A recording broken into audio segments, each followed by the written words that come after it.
भाई यह एक सवाल है ना, क्लास 10th के बच्चों के लिए सर दर्द बन चुका है ना, कि सिद्ध कीजिए कि करड़ी में दो एक अपरिमेय संख्या है ना, प्रूव दैट √2 इज इरेशनल।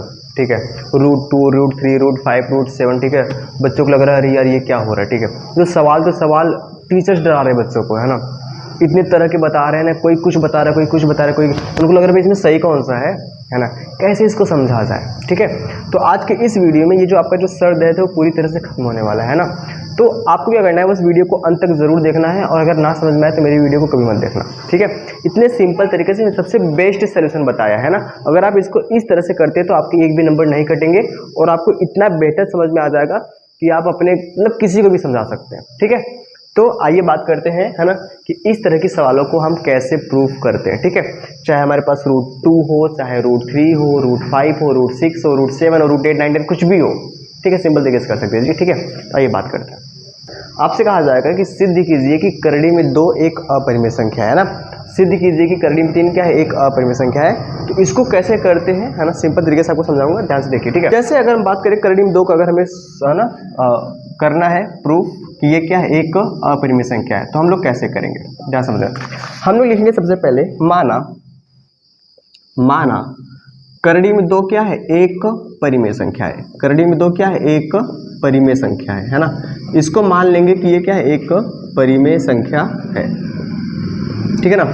इस तरह के जो क्वेश्चन होते हैं इनको कहते हैं थ्योरेटिकल क्वेश्चन, और यह एग्जाम पॉइंट ऑफ व्यू से बहुत इंपॉर्टेंट। ठीक है ना, बोर्ड एग्जामिनेशन में हर साल ये क्वेश्चन जरूर आता है ना, कम से कम 4 नंबर का या 2 नंबर का, है ना, कि सिद्ध कीजिए कि करड़ी में 2 एक अपरिमेय संख्या है। ठीक है, ऐसा कभी नहीं हुआ कि ये क्वेश्चन आपके एग्जाम में ना आए, तो ध्यान से इसको देखना है। देखो, तो हमने क्या कहा कि हमें सिद्ध करना है कि ये अपरिमेय है, तो हमने इसका उल्टा मान लिया, है ना, कि माना करड़ी में 2 क्या है, एक परिमेय संख्या है। अच्छी बताओ, अगर हमारे पास करड़ी में 2 एक परिमेय संख्या है तो इसको हम p/q के रूप में लिख सकते हैं, है ना, हाँ या ना बोलो। क्योंकि परिमेय संख्या क्या होता है, जिनको हम p/q के रूप में क्या कर सकते हैं, लिख सकते हैं, है ना।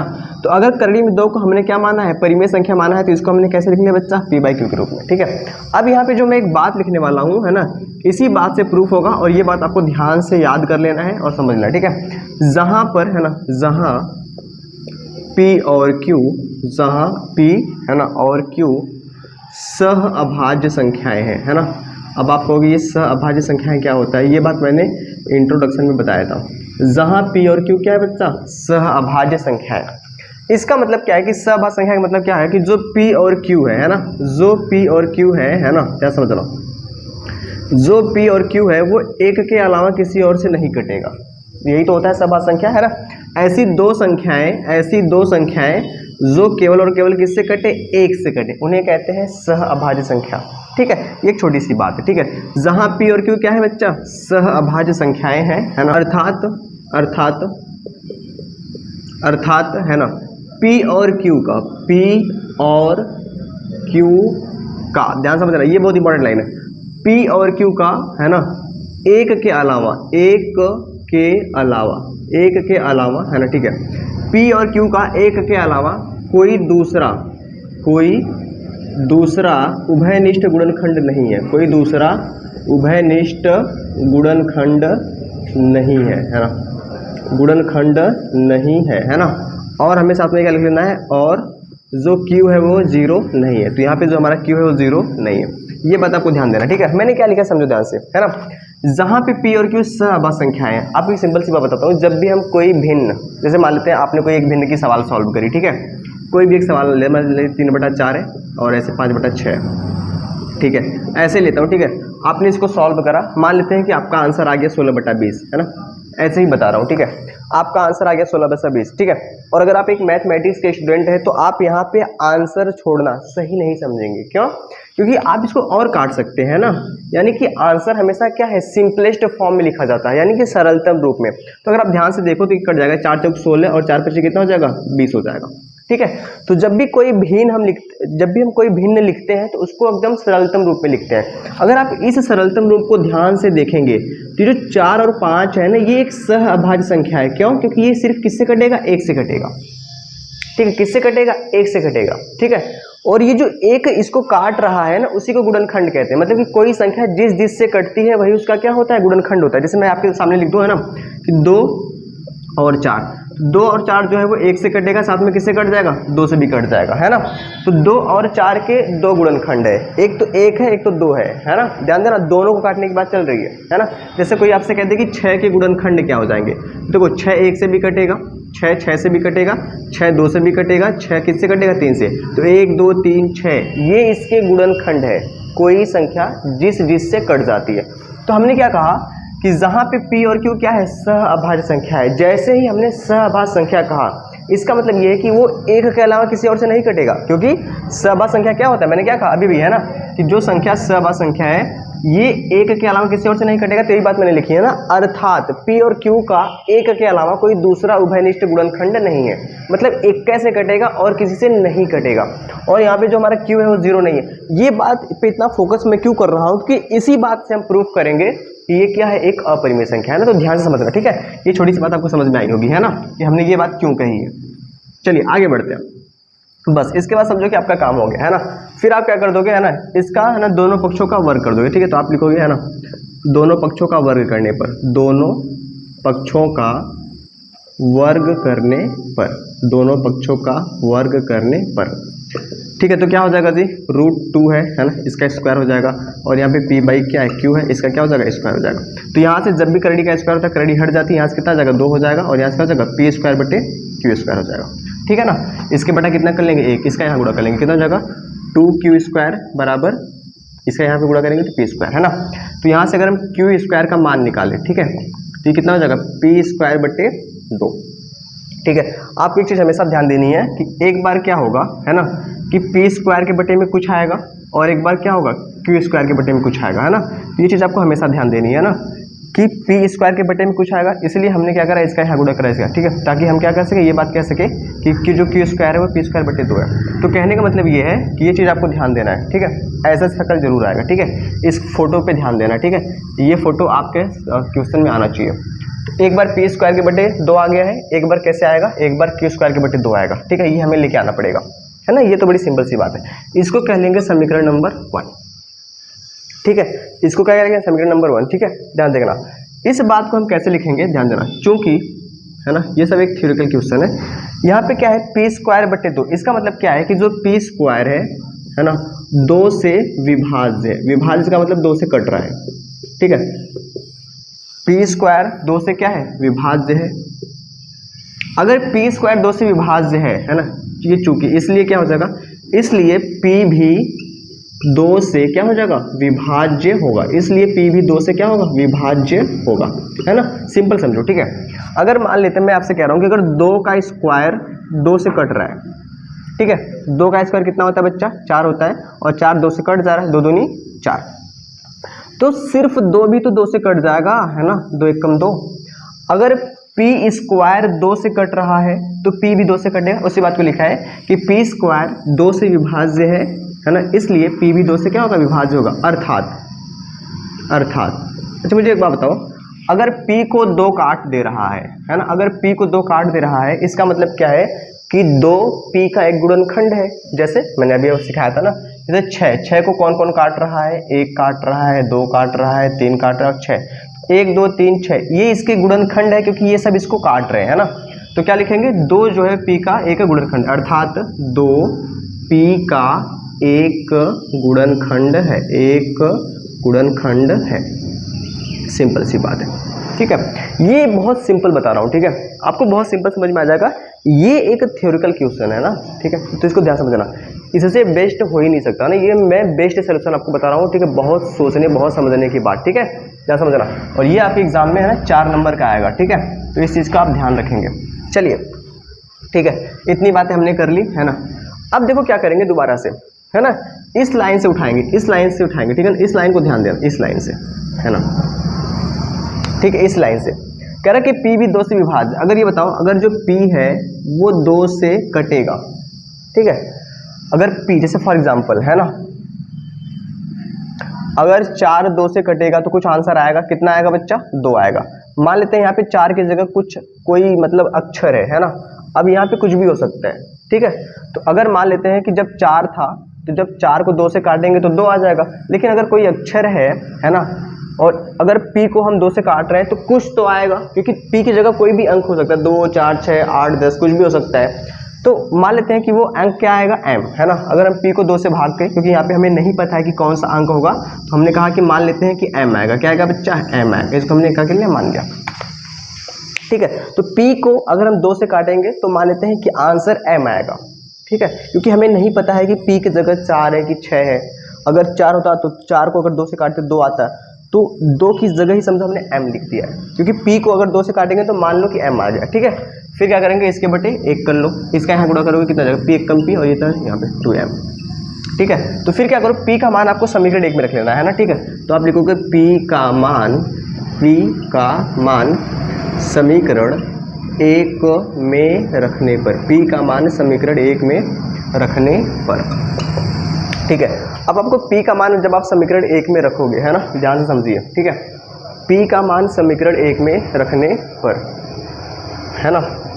चलिए, तो समीकरण 1 क्या है जी, क्यू स्क्वायर बराबर, ठीक है, क्या है, p स्क्वायर बटे 2। तो जहाँ पे p है वहाँ पे हम कितना रख लेंगे, 2m। इसका क्या है, स्क्वायर है ना, इसकी जगह हम रख लिया, बटे में कितना है, 2 है, सिंपल सी बात है।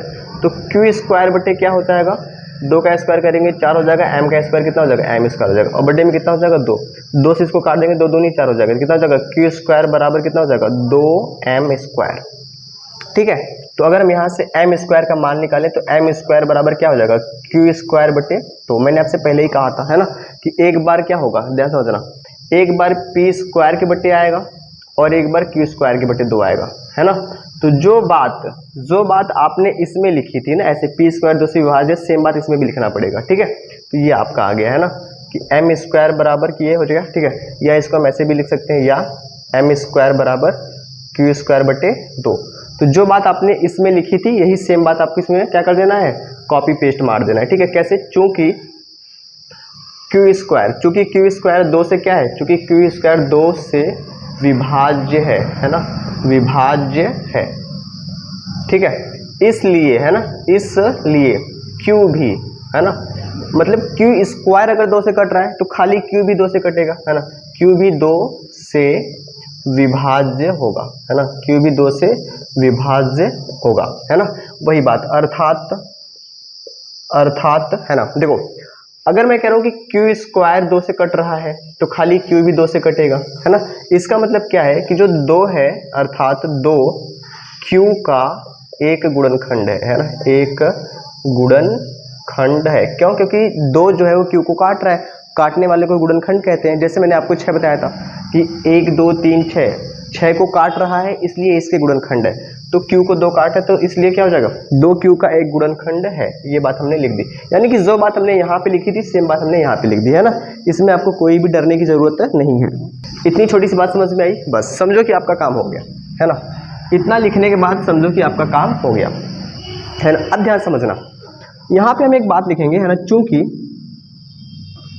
ध्यान समझना, चूंकि, है ना, P और Q, चूंकि P और Q का, है ना, यहाँ पे आप ऐसे लिख सकते हैं, चूंकि, है ना, चूंकि हम देख पा रहे हैं, चूंकि हम देख पा रहे हैं, है ना, ताकि आपको बढ़िया ढंग से समझ में आए। चूंकि हम देख पा रहे हैं, क्या देख पा रहे हैं बच्चा, कि P और Q का, है ना, P और Q का एक के अलावा, चूंकि हम देख पा रहे हैं कि P और Q का एक के अलावा, ठीक है, 2 भी, है ना, 2 भी एक उभयनिष्ठ गुणनखंड है। 2 भी क्या है, 2 भी एक उभयनिष्ठ, 2 भी एक उभयनिष्ठ गुणनखंड है ना, 2 भी एक उभयनिष्ठ गुणनखंड है, ठीक है। अभी देखो हमने पहले क्या कहा था, हमने यहाँ पे क्या कहा था कि जहाँ P और Q सहअभाज्य संख्याएं, अर्थात P और Q का एक के अलावा कोई दूसरा उभयनिष्ठ गुणनखंड नहीं है, सॉरी गुणनखंड नहीं है, है ना, यहाँ पे गुणनखंड नहीं है। हमने आपसे क्या कहा था कि देखो जो P और Q है वो क्या है, सहअभाज्य संख्या है। इसका मतलब है कि P और Q का एक के अलावा कोई दूसरा उभयनिष्ठ गुणनखंड नहीं है, मतलब कि P और Q एक के अलावा किसी और से नहीं कटेगा। लेकिन यहाँ पे क्या हो रहा है, यहाँ पे क्या हो रहा है कि देखो हमने क्या लिखा है ना, यहाँ पे देखो, यहाँ पे क्या लिखा है, 2P का एक गुणनखंड है और Q दो जो है वो Q का एक गुणनखंड है। मतलब कि P और Q एक के अलावा 2 से भी कट जा रहे हैं। सही बात है, यानी हम देख पा रहे हैं कि P और Q का एक के अलावा 2 भी एक उभयनिष्ठ गुणनखंड है, जबकि हमने यहाँ पे क्या कहा था कि जहाँ P और Q सहअभाज्य संख्याएं हैं, अर्थात P और Q का एक के अलावा कोई दूसरा उभयनिष्ठ गुणनखंड नहीं है ना। और यहाँ पे क्या हो रहा है कि P और Q का 2 भी एक के अलावा 2 भी एक उभयनिष्ठ गुणनखंड है ना। तो अब यहाँ पे क्या हो जाएगा, है ना, देखो ध्यान से, बहुत ध्यान से, अर्थात, है ना, अर्थात P और Q सहअभाज्य संख्याएं नहीं है, अर्थात P और Q सहअभाज्य संख्याएं नहीं है, हाँ या ना, क्योंकि सहअभाज्य संख्याएं तो तभी होंगी ना जब वो सिर्फ एक से कटे, यहाँ पे 2 से भी कट जा रही है ना। तो अर्थात P और Q सहअभाज्य संख्याएं नहीं है। और हमने क्या माना था, हमने माना था कि जहां P और Q क्या सहअभाज्य संख्याएं, ठीक है। तो अतः हमारे द्वारा क्या है, मानी गई बात क्या है, विरोधाभास प्रकट होती है ना। हमने माना था कि P और Q सहअभाज्य संख्याएं हैं और P और Q सहअभाज्य संख्याएं नहीं निकली, ठीक है, क्योंकि वो एक के अलावा 2 से भी कट जा रही हैं। तो हमारे द्वारा मानी गई बात क्या है, विरोधाभास प्रकट होती है, इसलिए करड़ी में 2 क्या हो जाएगा, एक अपरिमेय संख्या। तो अतः हमारे द्वारा मानी गई बात क्या होती है, विरोधाभास प्रकट होती है ना। इसलिए करड़ी में 2 क्या है, एक अपरिमेय संख्या है। आपको बात समझ में आई, मैंने पहले ही कहा था कि इसी बात से हम इसको प्रूफ करेंगे। हमने कहा कि करड़ी में 2 क्या है, एक परिमेय संख्या है। अगर परिमेय संख्या है तो P/Q के रूप में लिख सकते हैं। P/Q में लिखने का मतलब होता है, जिंदगी में अगर आप कभी भी कोई भी भिन्न लिखते हो तो भिन्न को हमेशा सिंपलेस्ट फॉर्म में लिखा जाता है ना। अगर ये P और Q है, ये 4/5 है, तो ये एक के अलावा किसी और से नहीं कटेगा, हाँ या ना। तो हमने कहा कि भाई P और Q एक के अलावा किसी और से नहीं कटेगा, लेकिन यहाँ पे क्या है, P और Q 2 से भी कट जा रहा है ना। और अगर 2 से कट जा रहा है तो ये सहअभाज्य संख्या नहीं है। हमने क्या माना था कि सहअभाज्य संख्या है, इसलिए हमारी बात क्या हो गई, गलत साबित हो गई ना। इसलिए हमारी जो बात है वो विरोधाभास प्रकट होती है कि हमने माना था कुछ, निकला कुछ। हमने कहा था कि भाई सहअभाज्य संख्याएं हैं पर ये सहअभाज्य संख्या नहीं है, तो अतः हमारे द्वारा मानी गई बात क्या होती है, विरोधाभास प्रकट होती है। इसलिए करड़ी में 2 क्या है, एक परिमेय संख्या है, ठीक है। इस तरह से ये प्रूफ होता है ना। मैंने इतना टाइम लेके इसलिए बताया ताकि आपको बेहतर ढंग से समझ में आए, ठीक है। इसको आप फटाफट से नोट कर लीजिए, है ना। जो बेकार की चीज़ें हैं इसको मैं मिटा देता हूँ, जो आपको समझाने के लिए बताया था, ये सारी की सारी चीज़ें, ठीक है। बस इसी तरह से आप करड़ी में 3, करड़ी में 5, करड़ी में 7 को बिल्कुल सिंपल तरीके से कर पाएंगे, है ना। ध्यान समझो कैसे कर पाएंगे। अगर मान लो करड़ी में 2 की जगह मान लेते हैं करड़ी में 3 होता तो क्या हो जाता है ना। तो हम लिखते हैं कि माना करड़ी में 3 क्या है ना। इसको पहले पॉज करके नोट कर लो, ठीक है। पॉज कर लिया, अब चलो बताते हैं। देखो अगर मान लो 2 की जगह 3 होता तो क्या हो जाता, यहाँ पे माना करड़ी में 3 एक परिमेय संख्या है, तो यहाँ पे कितना हो जाता, करड़ी में 3 को हम P/Q को लिख सकते हैं, ठीक है। तो यहाँ पे करड़ी में 2 की जगह क्या हो जाता, 3, और इसका स्क्वायर करते हैं यहाँ पे कितना आ जाता, 3 आ जाता। इसका यहाँ गुणा करते हैं, इसका यहाँ, अगर इसका यहाँ गुणा करते तो कितना हो जाता है, ये हो जाता 3Q², है ना, बराबर P²। इसके बटे में कितना हो जाता, 3 हो जाता। तो हम क्या लिखते हैं यहाँ पे, P² किससे विभाजित है, 2 से नहीं 3 से विभाजित है, तो P भी किससे विभाजित होगा, 3 से विभाजित होगा, है ना। तो जो P है, जो 3 है वो P का एक गुणनखंड हो जाएगा, ठीक है। और यहाँ पे 2 की जगह क्या हो जाएगा, 3 हो जाएगा, क्योंकि P 3 से कट रहा है। तो P 3 से कट रहा है तो मान लेते हैं कुछ आंसर M आ रहा है, M के बटे 1 कर दिया, तो P बराबर कितना हो जाएगा, इधर गुणा करेंगे तो 3M हो जाएगा। ये P का मान क्या कर देंगे, समीकरण 1 में रखेंगे, तो जहाँ पे 2 था वहाँ पे कितना हो जाएगा, 3M हो जाएगा। तो 3 का स्क्वायर करेंगे कितना हो जाएगा, आप मुझे बताओ, है ना, कितना हो जाएगा। ये हो जाएगा 3 का स्क्वायर 9 M², और यहाँ पे कितना हो जाएगा, 3 हो जाएगा। तो ये हो जाएगा 3 त्रिक 9, है ना। तो यहाँ से हो जाएगा 3M², ठीक है। तो अगर 3M² तो 3 इसके बटे में चला आएगा, तो M² बराबर कितना हो जाएगा, Q² बटे 3², या इसको ऐसे भी लिख सकते हैं, है ना, कि M² बराबर Q² बटे 3²। वही बात लिखेंगे दोबारा से, है ना, कि Q² जो है ना, वो 3 से कट रहा है, तो Q भी किससे कटेगा, 3 से कटेगा। अर्थात जो 3 है वो Q का क्या है, एक गुणनखंड है। मतलब जहाँ जहाँ 2 था वहाँ वहाँ 3 हो जाएगा। जहाँ अगर आपको 5 रहेगा तो जहाँ जहाँ 2 था वहाँ वहाँ 5 कर लो, ठीक है, सिंपल सी बात है। तो फिर यहाँ पे क्या हो जाएगा, चूंकि हम देख पा रहे हैं कि P और Q का एक के अलावा यहाँ पे 2 है, 3 हो जाएगा। 3 भी एक उभयनिष्ठ गुणनखंड है, मतलब कि P और Q का एक के अलावा 3 भी एक उभयनिष्ठ गुणनखंड है ना। अगर P और Q का एक के अलावा 3 भी एक उभयनिष्ठ गुणनखंड है, इसका मतलब है कि P और Q सहअभाज्य संख्याएं नहीं है। अगर सहअभाज्य संख्या नहीं है तो हमने तो सहअभाज्य संख्या माना था ना, तो हमारे द्वारा मानी गई बात क्या है, विरोधाभास प्रकट होती है, इसलिए क्या हो जाएगा, है ना, करड़ी में 3 क्या हो जाएगा, एक अपरिमेय संख्या। ठीक है, ये सिंपल सी बात। तो जहाँ जहाँ पे 2 था वहाँ वहाँ पे 3, वैसे ही आप बाकी भी कर लेंगे। ठीक है, आई होप आपको समझ में आया होगा। ठीक है।